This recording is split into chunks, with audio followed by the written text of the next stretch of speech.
Involvement ఏమైనా ఉంటదా జనసేనకు సంబంధించి? ఇన్ని కేటాయించండి, ఇన్ని ఇవ్వండి అని.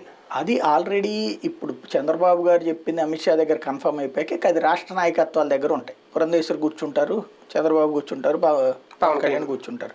వీళ్ళ ముగ్గురు ఇక ఎన్ని సీట్లు అనేది అక్కడ కన్ఫర్మ్ అయితే ఏ సీట్లు అనేది వీళ్ళ ముగ్గురు కూర్చుని డిసైడ్ చేసుకుంటారు మేబీ.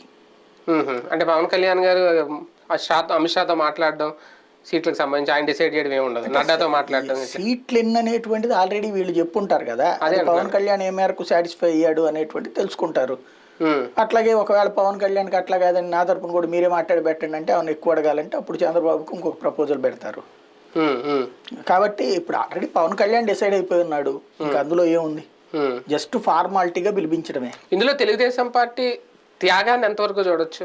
తెలుగుదేశం పార్టీ త్యాగం కాదు, ఒక రకంగా గెయిన్ అయినట్టు.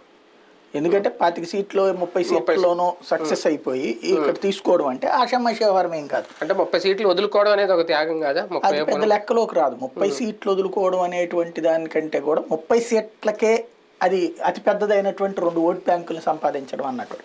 ఒకటి Narendra Modi positive vote bank, ఇంకోటి పవన్ కళ్యాణ్ ఓట్ బ్యాంక్ సాధించడం అన్నట్టు. ఆ విషయంలో చంద్రబాబు నాయుడు ముందుగా చేసిన త్యాగం ఫలించినట్టు. ఎందుకు రాజ్యసభ సభ్యులు ఉన్నది 6 అయితే 6లో 4 తీసుకెళ్లి బీజేపీకి పంపిస్తే ఆ త్యాగానికి ఇప్పుడు వచ్చినటువంటి బహుమతి అయింది.